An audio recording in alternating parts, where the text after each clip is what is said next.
¿Qué tal, chicos? Buen día, espero que se encuentren bien. Hoy vamos a hablar sobre un tema de comunicación y lenguaje que nos va a servir para mantener en nuestra redacción una forma adecuada para que pueda ser entendible por todo aquel que lo lea. También nos va a servir al momento de hablar. Recuérdense que todo en lenguaje nos va a servir para establecer una comunicación adecuada. Hoy vamos a hablar entonces de la cohesión textual.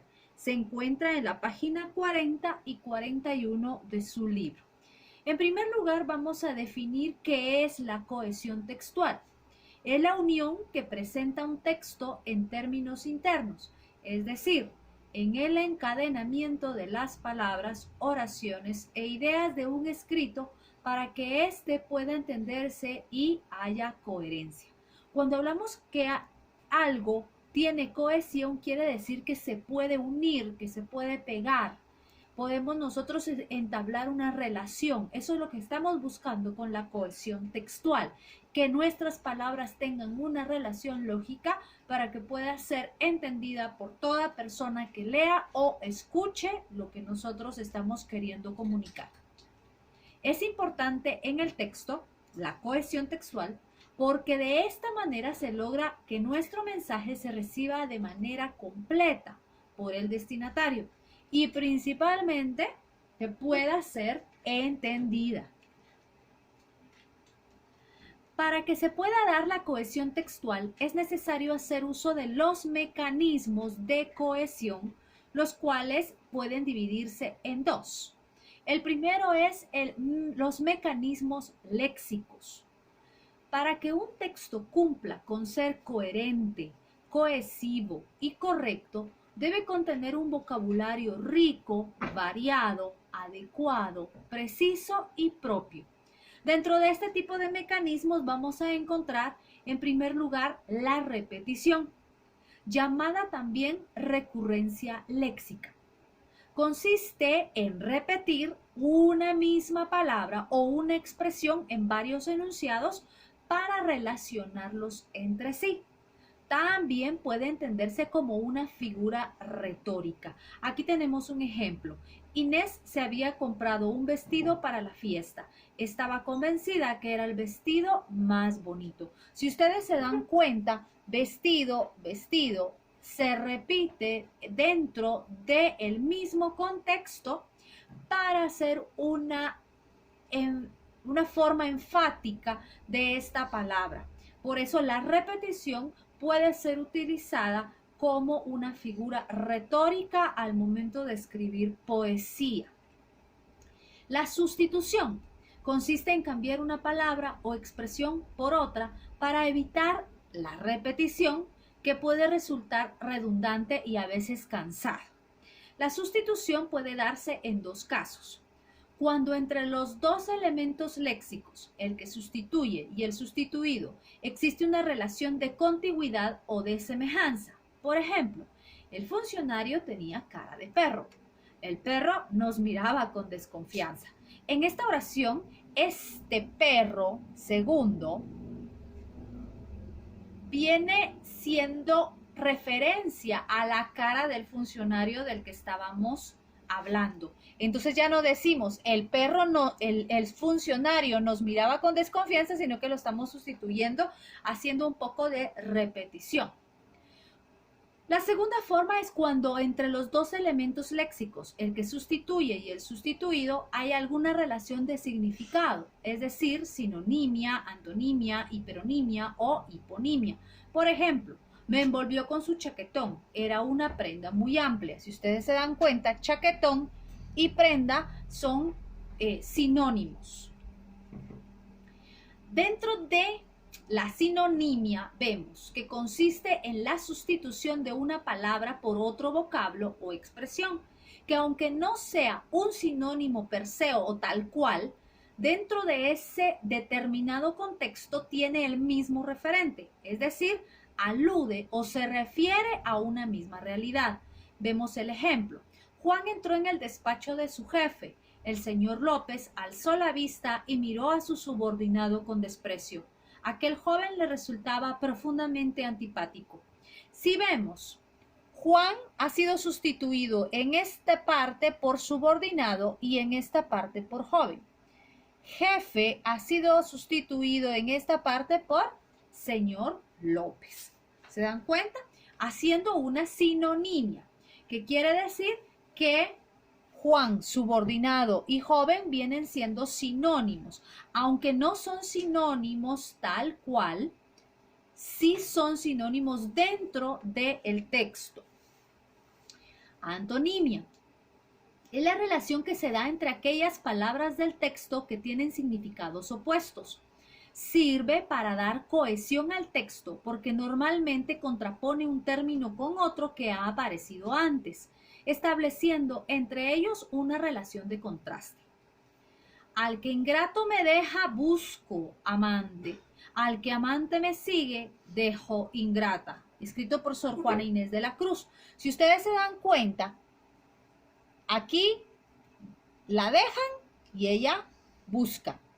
Aquí la siguen y ella lo deja. Son antónimos. Está haciendo situaciones opuestas.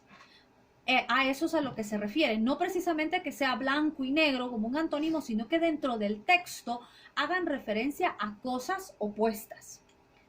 Hiperonimia e hiponimia. Se dice que un término es hiperónimo de otro cuando el primero nombra el género o clase a la que pertenece el otro. E hipónimo cuando el primero nombra un tipo del segundo. El uso de este mecanismo permite evitar repeticiones en el texto. La hiperonimia, en otras palabras, se refiere a que primero nombramos algo específico, primero nombramos algo global y luego nos vamos a algo específico. La hiponimia es al contrario, nombramos primero algo específico y luego nos vamos a algo global. Por ejemplo, el león se escapó de la jaula, la fiera estaba hambrienta. León, si ustedes se dan cuenta, es lo específico y fiera es lo global, porque dentro del conjunto de las fieras tendremos a muchos animales. Por el otro lado, tenemos, han traído los muebles, pero no la cama. Muebles es algo global y de segundo aparece la cama, algo más específico. Eso es la hiperonimia. Luego tenemos los mecanismos gramaticales de cohesión. Son mecanismos de recurrencia gramatical y de sustituciones que señalan otras partes del discurso o del texto para enlazar oraciones unas con otras, mostrando las relaciones lógicas entre las partes del discurso o del texto. Dentro de estos mecanismos nos encontramos la elipsis. La elipsis es la supresión de algún elemento léxico del enunciado sin que se altere su sentido. En los textos literarios se encuentra frecuentemente el uso de este recurso en saltos de tiempo donde el autor corta el desarrollo de la acción y la reanuda luego prescindiendo de lo sucedido en ese lapso de tiempo. Aquí tenemos un ejemplo. Este círculo vivo en todo plano, que siendo solamente cero, le multiplica y parte por entero todo buen abaquista veneciano. Luis de Góngora. Si ustedes se dan cuenta, círculo en esta parte es obviado y lo vamos a sustituir por la palabra La anáfora es el fenómeno por el que una palabra remite a un elemento anterior del texto al cual representa. Sus unidades gramaticales sin significado propio, ya que su significado viene dado por el elemento léxico al que hacen referencia.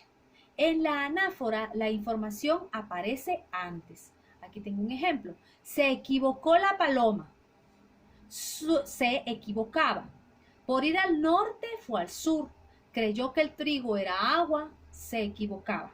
Rafael Alberti. Si ustedes se dan cuenta en esta anáfora, el enunciado es se equivocó la paloma.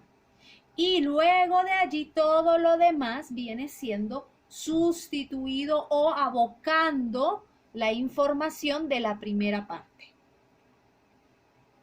La catáfora es el recurso más utilizado dentro de los mecanismos gramaticales. Es un elemento que remite a otro que aparece formulado posteriormente. En esta la información aparece después. Inteligencia, dame el nombre exacto y tuyo y suyo y mío y de las cosas. Si ustedes se dan cuenta, aquí estamos pidiendo o dando una información después de un enunciado. Dentro de los conectores textuales, vamos a definir que son palabras o alocuciones que relacionan distintas ideas en un texto para poder ser comprendido. Dentro de los conectores más usados se encuentran los adverbios, que son las palabras que modifican al verbo o a un adjetivo u a otro adverbio. Como por ejemplo, finalmente, entonces, además, así. Locuciones son un conjunto de palabras con una estructura fija y tienen un significado por sí solo. Se utilizan como conectores, no obstante, sin embargo, en primer lugar, por consiguiente. Y termino esta presentación con este poema de Luis de Góngora. Ande yo caliente y ríase la gente. Traten otros del gobierno, del mundo y sus monarquías, mientras gobiernan mis días, mantequilla y pan tierno. Ande yo caliente. Analicen el poema y cuéntenme qué conectores se utilizaron o qué mecanismos de cohesión fueron utilizados. Cuídense mucho, chicos. Recuerden de hacer las tareas y enviar una fotografía al correo del colegio. Se les quiere. Gracias.